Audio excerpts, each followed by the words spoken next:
Hello दोस्तों, exam guide analysis question में आपका स्वागत है। दोस्तों, आज इस लेक्चर में अपन जिन क्वेश्चनों में चर्चा करेंगे उनमें नदी जोड़ो परियोजना के बारे में, बाल गंगाधर तिलक के बारे में, साथ में जो होम रूल मूवमेंट हुई थी उसके बारे में भी अपन इस लेक्चर में चर्चा करेंगे। तो शुरू करते हैं आज के पहले क्वेश्चन के साथ। आज का पहला क्वेश्चन है, हाल ही में जारी वैश्विक पेंशन सूचकांक 2023 में कौन शीर्ष पर रहा है?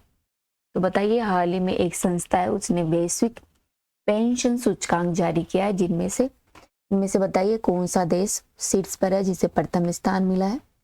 दोस्तों, इसका आंसर है नीदरलैंड। दोस्तों, जो अपनी एक इंस्टीट्यूट है CFA institute global pension index, उसके द्वारा यह रिपोर्ट जारी की गई है वैश्विक पेंशन सूचकांक 2023। ठीक है, इसके द्वारा ये सूचकांक जारी किया गया। इसमें दोस्तों 47 देशों में से भारत को 45वां स्थान मिला है, 45 रैंक मिली है।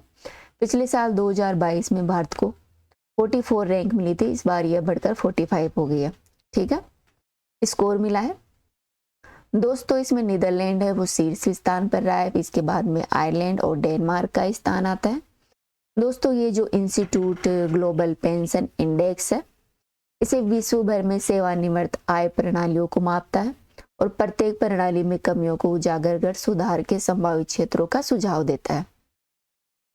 नेक्स्ट क्वेश्चन है, संयुक्त राष्ट्र में भारत का स्थायी प्रतिनिधित्व किसे नियुक्त किया गया है? तो बताइए, संयुक्त राष्ट्र जिसके बारे में अपन ने कल विस्तार से चर्चा की थी, UNO के बारे में, तो इसका एक स्थायी प्रतिनिधि चुना गया है भारत से। तो वो किसे चुना गया है? तो दोस्तों, अपने अरिंदम बागची हैं, इनको हाल में संयुक्त राष्ट्र का स्थायी प्रतिनिधि चुना गया है भारत की ओर से। नेक्स्ट क्वेश्चन है, हाल ही में ब्रिटिश सरकार द्वारा स्मार्ट डिस्ट्रिक्ट परियोजना किस राज्य के साथ शुरू की गई है? अर्थात ब्रिटेन सरकार ने किसके साथ मिलकर स्मार्ट डिस्ट्रिक्ट परियोजना शुरू की है? तो दोस्तों बताइए, पंजाब, हरियाणा, तमिलनाडु या फिर हरियाणा के साथ यह योजना शुरू की है? तो इसका आंसर है तमिलनाडु। ब्रिटिश सरकार ने तमिलनाडु के साथ मिलकर इस योजना को शुरू किया है। नेक्स्ट क्वेश्चन है, हाल ही में किस राज्य ने पहली हॉकी इंडिया सब जूनियर पुरुष और महिला वेस्ट जोन चैंपियनशिप 2023 का खिताब जीता है? तो बताइए, किसने जीता है यह खिताब? बताइए, मध्य प्रदेश ने जीता है, कर्नाटक ने, केरल ने या फिर राजस्थान ने जो अपना ये खिताब है? तो दोस्तों, इसका आंसर है मध्य प्रदेश। हाल ही में यह ट्रॉफी है वो मध्य प्रदेश ने अपने नाम की है। नेक्स्ट क्वेश्चन है, 11वीं सदी का प्रसिद्ध सास बहू का मंदिर कहाँ है? तो ये तो मोस्टली आई थिंक आप जानते ही होंगे कि सास बहू का मंदिर कहाँ है। तो दोस्तों, ये अपने उदयपुर के एक गांव है नागदा, वहां पर स्थित है। बात करें सास बहू के मंदिर के बारे में, तो यह राजस्थान का जो उदयपुर जिला है वहां पर स्थित एक ऐतिहासिक पर्यटन स्थल है। दोस्तों, यहाँ बहू का मंदिर है वो सास के मंदिर से थोड़ा छोटा है। इसमें अष्टकोणीय 8 नक्काशीदार महिलाओं की सजाई हुई छतों का एक दर्शनीय स्थल आप यहाँ पर देख सकते हैं। एक मेहराब सास मंदिर के सामने स्थित है यहाँ पर। दोस्तों, मंदिर की दीवारों पर रामायण महाकाव्य है, उसकी विभिन्न घटनाओं को सजाया गया है। अर्थात रामायण जो काव्य है, रामायण जो अपनी पौराणिक कथा है, उसको उसके चित्रों को इस मंदिर की दीवारों पर दर्शाया गया है। दोस्तों, यहाँ पर मूर्तियों को 2 चरणों में अभिव्यक्त किया गया है जो कि एक दूसरे को घेरती रहती है। दोस्तों, मंदिर में भगवान ब्रह्मा, शिव, विष्णु की छवियां एक मंच पर खुदी हुई हैं और दूसरे मंच पर राम, बलराम और परशुराम के चित्र हैं। ठीक है, तो मंदिर के एक तरफ पर ब्रह्मा, विष्णु, महेश की ब्रह्मा, विष्णु और शिव की छवियां हैं, तो दूसरी तरफ राम, बलराम, परशुराम के चित्र यहाँ पर चित्रित किए गए हैं। दोस्तों, इसका निर्माण कब हुआ इसके बारे में बात की जाए तो 10वीं शताब्दी में यह एक जो मंदिर है वो एक विष्णु मंदिर था, अर्थात भगवान विष्णु को समर्पित ये एक मंदिर है। दोस्तों, ये जब सास बहू मंदिर बना था उससे पहले मेवाड़ शासक के सेनापति की पत्नी यशोमती द्वारा निर्मित एक भगवान विष्णु का मंदिर था। इसने बनवाया था, मेवाड़ की शासक की सेनापति की पत्नी थी यशोमती, उसने यहाँ पर भगवान विष्णु का मंदिर बनवाया था। 14वीं शताब्दी में इसे मुगलों ने तबाह कर दिया। इसके बाद 10वीं शताब्दी में महान कछुआ राजा जो महापाल था, उसने इस मंदिर का निर्माण करवाया था।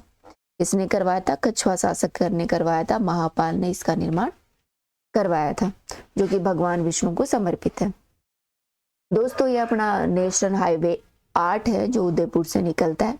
वहाँ का एक गांव है उदयपुर नागदा, वहां पर यह मंदिर स्थित है। मंदिर 2 संरचनाओं का बना है, उनमें से एक सास का मंदिर है तो एक बहू का मंदिर है। ठीक है दोस्तों, मंदिर है उसके प्रवेश द्वार पर नक्काशीदार छत है और बीच में कई खांचों वाले गहरे मेहराब भी यहाँ पर बनाए गए हैं। यहाँ पर एक वेदी, एक मंडप और एक पार्च मंदिर के दोनों संरचनाओं की सामान्य विशेषताएं हैं। मंदिर अब आंशिक रूप से खंडर में है। उनके पास कुछ खजुराहो शैली की नक्काशी, कुछ धार्मिक और कुछ सजावटी नक्काशी भी है। दोस्तों मंदिर में उनकी कोई मूर्ति नहीं होती है, उनका उपयोग किसी धार्मिक उद्देश्य के लिए भी नहीं किया जाता है। हालांकि कुछ मूर्तियां मंदिर से गायब है, लेकिन कुछ कुल मिलाकर प्रभावशाली नक्काशी अभी भी यहाँ पर आप देख सकते हैं। नेक्स्ट क्वेश्चन है, राष्ट्रीय नदी जोड़ो परियोजना को कब लागू किया गया था? और ये क्वेश्चन है, राष्ट्रीय नदी जोड़ो लागू करने के मामले में मध्य प्रदेश राज्य का कौन सा स्थान रखता है?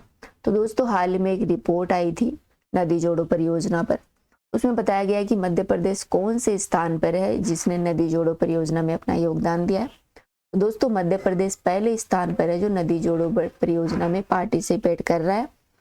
बात करते हैं नदी जोड़ो परियोजना के बारे में। दोस्तों ये अपनी तरह की एक अनूठी परियोजना है। यह देश भर की कुल 30 रिवर लिंक बनाने की इसमें बात की जा रही है। ठीक है दोस्तों, इसमें कुल 37 नदियों को एक दूसरे से जोड़कर 30 रिवर लिंक बनाए जाएंगे। यह मुख्य रूप से 15,000 किलोमीटर की जो लंबी नहरें हैं, इसके तहत इनका निर्माण किया जाएगा, जो कि 2 चरणों में होगा। इसके प्रथम हिस्से में जो हिमालय की जो नदियां हैं उनको शामिल किया गया, जिसमें कुल 14 लिंक जोड़े जाएंगे। 37 में से 14 लिंक यहाँ जोड़े जाएंगे हिमालयी नदियों का, जिसमें गंगा, यमुना, सतलज जो हिमालयी नदियां हैं इनको आपस में जोड़ा जाएगा। जबकि इसका दूसरा भाग है वो प्रायद्वीप क्षेत्र की नदियां हैं, जो दक्षिणी भारत की जो प्रमुख नदियां हैं उनको जोड़ने की बात की जा रही है, जिनमें टोटल 16 लिंक बनाए जाने की बात की जा रही है। दोस्तों जो प्रायद्वीप भारत की नदियां हैं जैसे महानदी, गोदावरी, कृष्णा, कावेरी, नर्मदा, ये जो नदियां हैं इनको आपस में जोड़ा जाएगा। ठीक है, तो टोटल 30 रिवर लिंक बनाए जाएंगे, जिसमें 14 हिमालयी नदियों पर, 16 है वो प्रायद्वीपीय नदियों पर, और हिमालय और प्रायद्वीपीय नदियों को आपस में जोड़कर एक बहुत बड़ा लिंक क्षेत्र बनाया जाएगा 37 नदियों के द्वारा, जो 15,000 किलोमीटर की जो नहर क्षेत्र है उसका निर्माण इस योजना में प्रस्तावित किया गया है। यह आप मैप देख सकते हैं, इसमें दर्शा रखा है कि कौन सी नदी को कहाँ कुछ जोड़ा जाएगा। ठीक है, ये देखो यहाँ पर टोटल 30 नदियां दे रखी हैं, जिसमें जैसे कि ये गंगा को जोड़ा जाएगा, गंगा से यमुना को जोड़ा जाएगा, शारदा को यमुना से जोड़ा जाएगा, और राजस्थान को साबरमती नदी से जोड़ा जाएगा।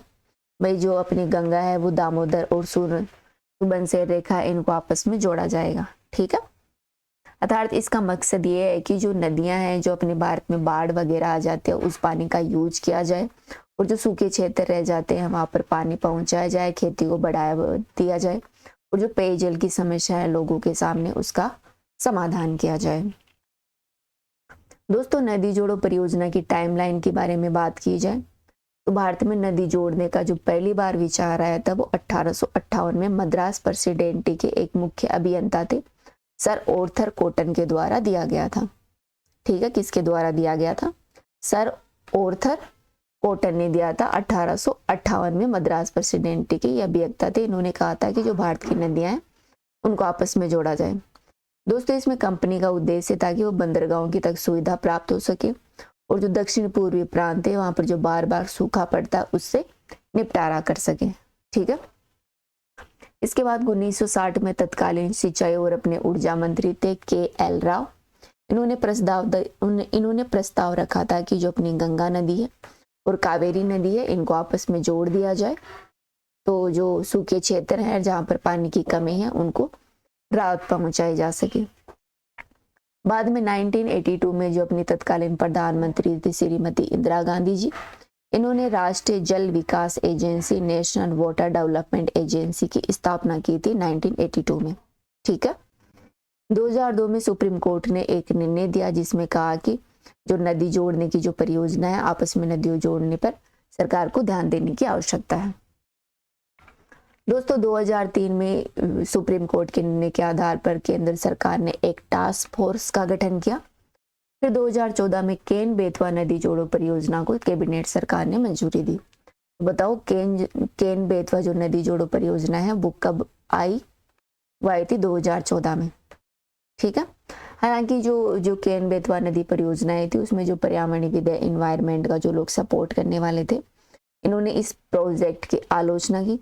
लेकिन हाल ही में केंद्र सरकार ने एक योजना और शुरू की है, कोसी मेची नदी परियोजना, जिसमें 49,000 करोड़ रुपए की राशि स्वीकृत की गई है। दोस्तों केन बेतवा लिंक के बाद इसे नदी जोड़ने की दूसरा सबसे बड़ा प्रोजेक्ट माना जा रहा है। ठीक है। तो सबसे बड़ा प्रोजेक्ट माना जा रहा है केन बेतवा नदी जोड़ो परियोजना, जो कि 2014 में शुरू हुआ था। और हाल ही में सरकार ने एक प्रोजेक्ट और शुरू किया है, कोसी मेची नदी जोड़ने की परियोजना। ठीक है। जो कि केन बेतवा के बाद दूसरी लार्जेस्ट भारत सरकार की एक परियोजना है। दोस्तों हाल ही में जो अपना बजट आया था 2022-23 का, उसमें 44,605 करोड़ रुपए की अनुमानित लागत के साथ केन बेतवा लिंक परियोजना की क्रियान्वयन की घोषणा की गई है। इस परियोजना में दाऊदन बांध बनाकर केन और बेतवा नदी को नहर के जरिए जोड़ा जाएगा। कौन सा बांध बनाया जाएगा इन पर? दाऊदन बांध। ध्यान रखना, दाऊदन बांध से इन नदियों को आपस में जोड़ा जाएगा। ठीक है। अब अपन नेक्स्ट क्वेश्चन की बात देखते हैं। अपना नेक्स्ट क्वेश्चन है, बाल गंगाधर तिलक द्वारा शुरू की गई साप्ताहिक पत्रिका का क्या नाम था? तो बताइए, जो अपने बाल गंगाधर तिलक थे, इन्होंने कौन सी पत्रिका शुरू की थी? तो दोस्तों बाल गंगाधर तिलक है, उनका अपना जो भारतीय स्वतंत्रता संग्राम का जो अपना मॉडर्न इंडिया है उसमें आपने अच्छे से पढ़ा होगा। इनका एक महत्वपूर्ण योगदान था स्वतंत्रता संग्राम में, और इन्होंने एक स्वतंत्रता संग्राम में अपना महत्वपूर्ण योगदान देते हुए केसरी नामक एक पत्रिका शुरू की थी। ठीक है। बात की जाए बाल गंगाधर तिलक के बारे में, तो दोस्तों तिलक है, उन्हें केशव गंगाधर के नाम से भी जाना जाता है। इनका जन्म है वो 23 जुलाई 1856 में हुआ था। जो अपना महाराष्ट्र है उसका एक जिला है रत्नागिरी, वहां पर ये गांव है चीखली, वहां पर ये पैदा हुए थे। कहाँ हुए थे? 13 जुलाई 1856 में महाराष्ट्र के रत्नागिरी जिले से ये बिलोंग करते हैं, वहां पर ये पैदा हुए थे। दोस्तों बाल गंगाधर तिलक है वो एक भारतीय राष्ट्रवादी, शिक्षक, समाज सुधारक, वकील और स्वतंत्रता सेनानी थे। ठीक है। क्या थे? ये शिक्षक भी थे, समाज सुधार में इन्होंने बढ़ चढ़ कर योगदान दिया, साथ ही वकील होने के साथ साथ भारतीय राष्ट्रवादी और स्वतंत्रता सेनानी थे। दोस्तों भारतीय स्वतंत्रता संग्राम के आरंभिक काल में उन्होंने भारतीय स्वतंत्रता के लिए नए विचार रखे और उन्हें लागू करने के प्रयत्न भी किए। दोस्तों बाल गंगाधर तिलक है, उन्होंने हिंदुओं को बहुत सपोर्ट किया था, इसलिए अंग्रेजों ने इन्हें भारतीय अशांति का पिता भी कहा। ठीक है। अगर पूछ लिया जाए कि अंग्रेजों ने भारतीय अशांति का पिता किसे कहा है, तो वो अपने बाल गंगाधर तिलक को कहा है। दोस्तों इन्हें लोकमान्य तिलक का आदरणीय पदवी दी गई थी, जिसका अर्थ होता है लोगों द्वारा स्वीकृत, अर्थात लोगों का नायक। तो इन्हें लोकमान्य की पदवी किसे दी? जनता ने प्रोवाइड की थी लोकमान्य की। दोस्तों लोकमान्य तिलक है वो स्वराज के सबसे पहले और मजबूत अधिवक्ताओं में से एक थे। वे भारतीय अंतःकरण में एक प्रबल आमूलचूल परिवर्तन लाना चाहते थे। दोस्तों इन्होंने मराठी भाषा में अपना नारा दिया था कि स्वराज मेरा जन्मसिद्ध अधिकार है और इसे मैं लेकर रहूंगा। इनका यह नारा बहुत ही ज्यादा प्रसिद्ध है। तो पूछ लिया जाता है एग्जाम में कि स्वराज मेरा जन्मसिद्ध अधिकार है और इसे मैं लेकर रहूंगा, ये नारा किसने दिया था? तो ये नारा दिया था अपने बाल गंगाधर तिलक ने। दोस्तों बाल गंगाधर तिलक ने लाला लाजपत राय, अरविंद घोष, विपिन चंद्र पाल और V.O. चिदम्बरम पिल्ले के साथ मिलकर भारतीय राष्ट्रीय कांग्रेस के नेताओं के साथ स्वराज के लिए बात की थी। ठीक है। निकट के आने की बात की थी। तो बाल गंगाधर तिलक थे वो गर्मपंथ से बिलोंग करते थे। क्या था, कांग्रेस में दो दल थे, एक तो नरमपंथ एक गरमपंथ। गरमपंथ में जो अपने विपिन चंद्र पाल, लाला लाजपत राय, अरविंद घोष, बाल गंगाधर तिलक जो लाल बाल पाल के नाम से थे, ये उग्रवादी जो कांग्रेस नेता थे वो थे जिन्होंने भारतीय स्वतंत्रता की मांग की थी, स्वराज की मांग की थी। दोस्तों बाल गंगाधर तिलक की प्रमुख कृतियों के बारे में बात की जाएगी। उन्होंने कौन सी पुस्तक लिखी? वैसे तो तिलक जी ने बहुत सी पुस्तकें लिखी थी, लेकिन उन्होंने एक भगवत गीता है अपना भगवत गीता साहित्य, उसको लेकर जो जब ये मांडले जेल में थे तब इन्होंने एक पुस्तक लिखी थी गीता रहस्य। तो पूछ लिया जाता है कि बाल गंगाधर तिलक की पुस्तक का नाम क्या है, तो इसकी सबसे इंपॉर्टेंट पुस्तक है गीता रहस्य, जो कि भगवत गीता का ही एक व्याख्या का रूप है। इनके अन्य कृतियों के बारे में बात की जाए तो इन्होंने लिखा था the Orion, the architecture home of the Vedas. क्या लिखा था? The architecture home of the Vedas, Shrimad Bhagavad Gita Rahasya, जो कि मांडले जेल में लिखी थी। तो कौन कौन सी तीन यहाँ पर? The Orion, the architecture home of Vedas, Shrimad Bhagavad Gita Rahasya. इसके अलावा इन्होंने the Hindu philosophy of life, ethics and religion, Vedic chronology and Vedas Jyotish. इसके अलावा तिलक पंचांग पद्धति, और साथ में ये इनकी लिखी हुई प्रमुख पुस्तकें हैं। इसके अलावा जो अरविंद कुमार है, इन्होंने बाल गंगाधर तिलक पर एक पुस्तक लिखी थी, सिलेक्टेड डॉक्यूमेंट्स ऑफ लोकमान्य बाल गंगाधर तिलक। ठीक है, तो पूछ लिया जाए कि सिलेक्टेड डॉक्यूमेंट ऑफ लोकमान्य बाल गंगाधर तिलक यह पुस्तक किसकी है, तो ये अरविंद कुमार ने लिखी थी। इसके अलावा जो तिलक है उन्होंने the Hindu philosophy of life, ethics and religion, Vedic chronology and वेदाक ज्योतिषी इनके द्वारा लिखी गई महत्वपूर्ण रचनाएं हैं। अब नेक्स्ट क्वेश्चन की बात करते हैं। 1916 में मद्रास में होम रूल मूवमेंट के प्रवर्तक कौन थे? बताइए, महात्मा गांधी, टी प्रकाश, एनी बेसेंट या सी राजगोपालाचारी में से कौन से थे जिन्होंने मद्रास में होम रूल जो मूवमेंट थी 1916 में शुरू की थी? दोस्तों इसका आंसर है श्रीमती एनी बेसेंट। बात करें होम रूल मूवमेंट के बारे में, जो होम रूल आंदोलन था उसके बारे में, तो दोस्तों अखिल भारतीय जो होम रूल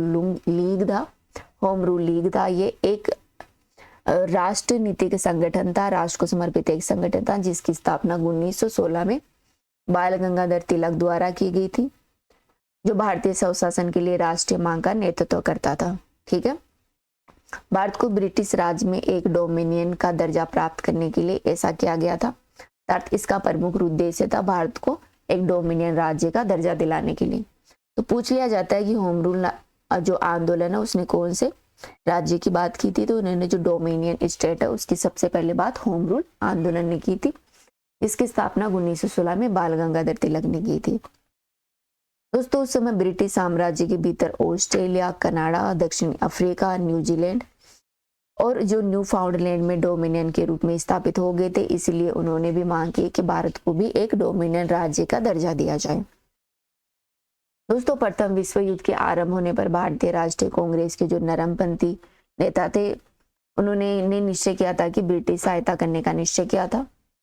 भारतीय राष्ट्रीय कांग्रेस के इस निर्णय के पीछे संभवतः ये कारण था कि यदि भारत ब्रिटेन की सहायता करेगा तो युद्ध के पश्चात ब्रिटेन भारत को स्वतंत्रता दे देगा, परंतु ये जो उनकी भावना थी वो ब्रिटिश सरकार ने जल्दी ही तोड़ दी। इससे असंतुष्ट होकर होम रूल आंदोलन आया था। ठीक है, क्या हुआ था कि जो अपना फर्स्ट वर्ल्ड वार हुआ था 1914 से 18 के बीच में, इस दौरान जो कांग्रेस के जो नरमपंथी नेता थे उन्होंने ब्रिटिश सरकार का सपोर्ट किया। उनको उम्मीद थी कि जब अपन ब्रिटिश की सरकार की सहायता करेंगे तो वो अपनी सहायता करेंगे और अपन को स्वतंत्रता का दर्जा दे देंगे। लेकिन यह जो भावना थी नरमपंथियों की वो जल्दी ही टूट गई, जिससे क्रोधित होकर अलग होकर जो अपना होम रूल आंदोलन था वो आया था, जो कि बाल गंगाधर तिलक द्वारा शुरू किया गया था। ठीक है दोस्तों, इस जो होम रूल मूवमेंट थी इसकी पुणे में स्थापना की थी बाल गंगाधर तिलक ने 1916 में, और मद्रास होम रूल मूवमेंट चलाई थी एनी बेसेंट ने। ठीक है, पूछ लिया जाता है ये फैक्ट कि मद्रास में होम रूल की स्थापना किसने की थी? एनी बेसेंट ने, और पुणे में की थी बाल गंगाधर तिलक ने। दोस्तों होम रूल लीग है वो भारतीय राष्ट्रीय कांग्रेस की सहायक संस्था की भांति कार्य करता रहा। इस आंदोलन का प्रमुख उद्देश्य था स्वराज्य की प्राप्ति करना। ठीक है दोस्तों, होम रूल आंदोलन के दौरान बाल गंगाधर तिलक और एनी बेसेंट ने 1917 में एक ध्वज बनाया था। ये आप यहाँ चित्र में देख सकते हैं, इनके द्वारा बनाया गया ये ध्वज था। इस ध्वज में 5 लाल और 4 तिहरी तिरछी पट्टियां बनाई गई थी। 7 तारों को भी इसमें अंकित किया गया था, किंतु यह ध्वज लोगों के बीच ज्यादा प्रसिद्ध नहीं हो पाया। ठीक है, तो होम रूल लीग आंदोलन था, उसने जो डोमिनियन स्टेट की बात की थी उसके लिए यह तिरंगा बनाया था। हालांकि यह तिरंगा प्रचलन में ज्यादा नहीं चला। नेक्स्ट क्वेश्चन की बात करते हैं। कौन से कॉन्स्टिट्यूशन अमेंडमेंट के तहत भारतीय संविधान में मौलिक कर्तव्यों को शामिल किया गया? तो बताइए कौन सा संविधान संशोधन था जिसके द्वारा जो अपने मूल कर्तव्य थे उनको भारतीय संविधान में शामिल किया गया? दोस्तों अपना 42वां कॉन्स्टिट्यूशन अमेंडमेंट, जिसे मिनी कॉन्स्टिट्यूशन के नाम से भी जाना जाता है। It is very important constitution amendment, संविधान संशोधन। इसी के तहत जो 42वां कॉन्स्टिट्यूशन संविधान संशोधन था, इसके तहत मौलिक अधिकारों को भारतीय संविधान में शामिल किया गया था। नेक्स्ट क्वेश्चन है, मलेशिया से कौन सा देश अलग हुआ है? तो बताइए मलेशिया से अलग होकर कौन सा देश बना है या बना था? वियतनाम, इंडोनेशिया, थाईलैंड या फिर सिंगापुर? तो दोस्तों अपना सिंगापुर है, वो मलेशिया से अलग होकर एक नया देश बना था जो वर्तमान में भी है। ये यहाँ पर आप आंसर की देख सकते हैं। इस वीडियो में इतना ही, नेक्स्ट वीडियो में फिर मिलते हैं। Thank you.